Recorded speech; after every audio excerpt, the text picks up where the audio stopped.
দেশে ও দেশের বাইরে জব্দকৃত লুটের প্রায় 2 লাখ কোটি টাকা দরিদ্র জনগোষ্ঠীর জীবনমান উন্নয়নে ব্যবহার করতে চায় সরকার। প্রয়োজনে আইনের সংশোধন করা হবে বলে জানিয়েছেন বাংলাদেশ ব্যাংকের governor doctor Ahsan H Mansur. Foreign service একাডেমিতে সংবাদ সম্মেলনে এই কথা বলেন তিনি।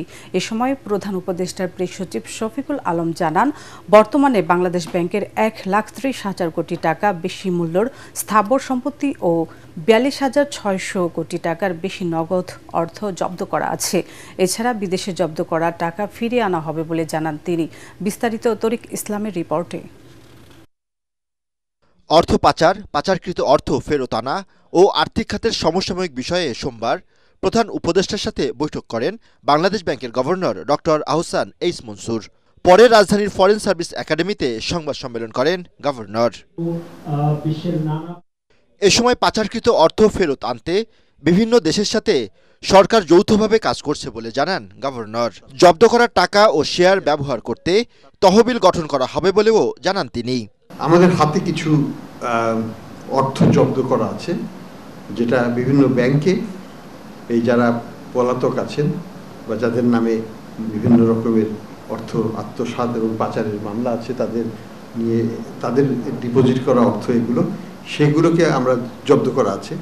সেগুলোর ব্যবহার কিভাবে হবে সেটা নিয়ে আলোচনা হয়েছে। এই টাকাটা সরকারের হাতেই আছে, জব্দ করা আছে। এটা এখন আইনগত প্রক্রিয়াটা শুধু শেষ করতে পারলে দ্রুততার সাথে, আমরা যদি কোনো আইনগত পরিবর্তনও করে ফেলতে হয়, দ্রুত করে আমরা এই ফান্ডটাকে হস্তান্তর করব সরকারের কাছে। সংবাদ সম্মেলনে প্রধান উপদেষ্টার প্রেস সচিব শফিকুল আলম জানান, বিদেশে জব্দ করা টাকা ফিরিয়ে আনা হবে। যে অ্যাটাচমেন্ট হচ্ছে স্থাবর সম্পত্তি, সেটার পরিমাণ হচ্ছে কোটি টাকায়। আভ্যন্তরীণ হচ্ছে 1,30,758 কোটি 0.7 কোটি টাকা আর কি। 1,30,758.7 কোটি টাকা। আর হচ্ছে মিলিয়ন ডলারে আছে, যেটা বৈদেশিক অ্যাটাচমেন্ট হয়েছে 164.03 মিলিয়ন ডলার। আর অস্থাবর সম্পত্তি যেটা ফ্রিজিং হয়েছে, এটা অস্থাবর সম্পত্তি হচ্ছে 42,614.27 কোটি টাকা। আর মিলিয়ন ডলারে সেটা হচ্ছে যে 20.78। এগুলো হচ্ছে ফ্রিজিং। এছাড়া 200 কোটি বা তার বেশি আকারের পাচারকৃত অর্থ বিদেশি আইনি সংস্থার মাধ্যমে ফেরত আনতে পরিকল্পনা নেওয়া হয়েছে বলে জানান প্রেস সচিব। এই সংক্রান্ত তরিক ইসলাম, এটিএন বাংলা, ঢাকা। আওয়ামী লীগের আমলে প্রতিষ্ঠিত চোরতন্ত্রের রাজনীতিবিদ ও ব্যবসায়ীরা পালিয়ে গেলেও আমলারা আরও শক্তিশালী হচ্ছে বলে মন্তব্য করেছেন সিপিডির সম্মানীয় ফেলো ডক্টর দেবপ্রিয় ভট্টাচার্য।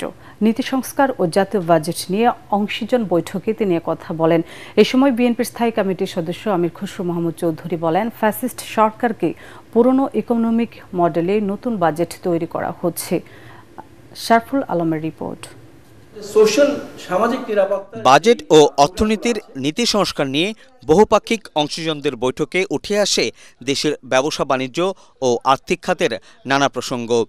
জিডিপির প্রবৃদ্ধি ও বিনিয়োগ বাড়ানো সহ কয়েকটি খাতে বাজেট বাড়ানোর পরামর্শ দিয়ে বক্তারা বলেন, অর্থনীতিতে স্বস্তি না ফিরলে কোনো সংস্কারই কাজে আসবে না।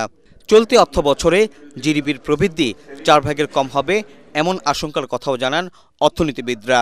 বাংলাদেশে এই ক্লেপ্টোক্রেসি বা যেটাকে চোরতন্ত্র বলে, এইটার ভিতরে ছিলেন আমাদের আমলারা, নির্দিষ্ট ব্যবসায়ী গোষ্ঠী যাদের আমরা অলিগার্ক বলি, কিছু রাজনীতিবিদরা পালিয়ে গেছে, ব্যবসায়ী গোষ্ঠীরা ম্রিয়মান হয়ে আছেন, আমলারা আবার পুনরুজ্জীবিত হয়েছেন। একটা বাজেট তৈরি করার জন্য যেই পরিমাণে এবং সংস্কারের জন্য যেই পরিমাণে মন খুলে আলাপ আলোচনা করার, সেটা দেখলাম না।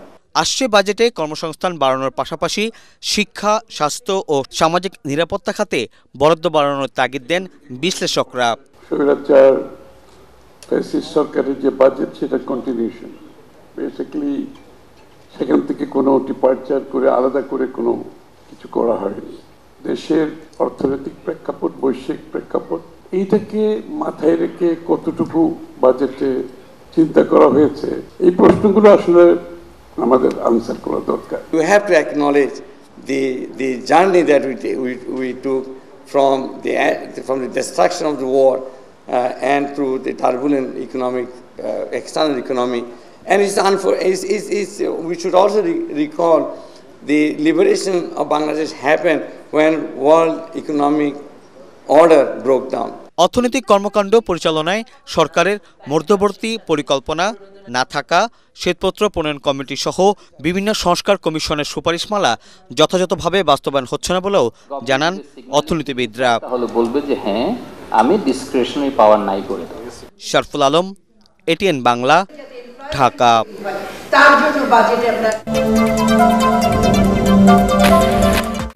ফ্যাসিবাদী দল আওয়ামী লীগের সাথে কোনো আপোষ নয় এবং অন্য কাউকেও আপোষ করতে দেয়া হবে না বলে জানিয়েছেন বিএনপির স্থায়ী কমিটির সদস্য নজরুল ইসলাম খান। ভাবমূর্তি ক্ষুণ্ণ করতে বিএনপির বিরুদ্ধে একটি মহল অপপ্রচার চালাচ্ছে বলে অভিযোগ করেন তিনি। কাউকে সংগঠিত করতে অন্তর্বর্তী সরকারের নির্বাচন বিলম্বের চেষ্টা কিনা প্রশ্ন রাখেন তিনি। অন্যদিকে বিএনপি চেয়ারপারসন উপদেষ্টা জয়নুল আবেদিন ফারুক অভিযোগ করেন, অন্তর্বর্তী সরকারের পক্ষপাতমূলক আচরণ দৃশ্যমান হচ্ছে। কামরুজ্জামান রাজীবের রিপোর্ট। নির্বাচন বানচালের ষড়যন্ত্র প্রতিহতের দাবিতে জাতীয় প্রেসক্লাবে নাগরিক সমাবেশের আয়োজন করে 12 দলীয় জোট। এতে প্রধান অতিথি হিসেবে যোগ দেন বিএনপির স্থায়ী কমিটির সদস্য নজরুল ইসলাম খান।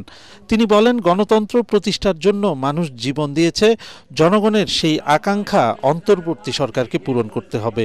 তিনি বলেন, নির্বাচন কমিশন ও ঐকমত্য কমিশনের প্রস্তুতিও প্রায় শেষ। তাহলে ডিসেম্বরের মধ্যে নির্বাচন হতে বাধা কোথায় তা অন্তর্বর্তী সরকারকে পরিষ্কার করতে হবে।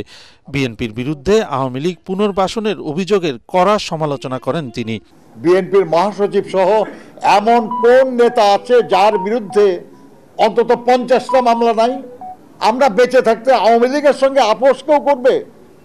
আরে আমরা তো নাই, অন্য কেউ করতে গেলে তাকে পর্যন্ত আমরা বাধা দেব। নির্বাচন কমিশন বলছে তারা জুন মাসের মধ্যে নির্বাচন করার জন্য প্রস্তুত হয়ে যাবে। তাহলে আপনি নির্বাচন ডিসেম্বরের মধ্যে করতে বাধাটা কোথায়? এখন যদি বলেন যে না আরো দেরি করতে হবে, কারণ যদি গোপন থাকে যে আপনার সংগঠিত হতে একটু সময় লাগবে, কিংবা আপনি কারো কারোর সঙ্গে একটু জোটের চেষ্টা করতেছেন, সেই জোটটা বানানোর জন্য একটু সময় লাগবে। আবার যে তরুণ প্রজন্ম আজ পর্যন্ত ভোটই দিতে পারে নাই, সেটা থেকে বঞ্চিত রাখবেন? আরেক আলোচনা সভায় বিএনপি নেতা জয়নুল আবেদিন ফারুক দাবি করেন, স্বৈরাচারের দোসররা সরকারকে প্রভাবিত করছে।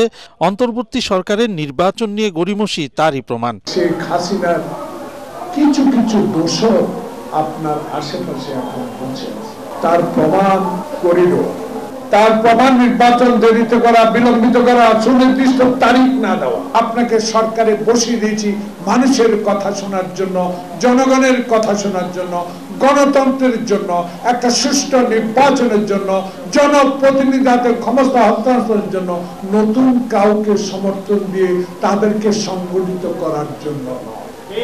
নেতারা বলেন, গণ অভ্যুত্থানের মাধ্যমে আসা সরকারকে ষড়যন্ত্রকারীদের সাথে নয়, গণতন্ত্রকামী মানুষের পক্ষে থাকতে হবে। এগুলো জনগণের কাছে বলে দেন। কামরুজ্জামান রাজীব, এটিএন বাংলা, ঢাকা।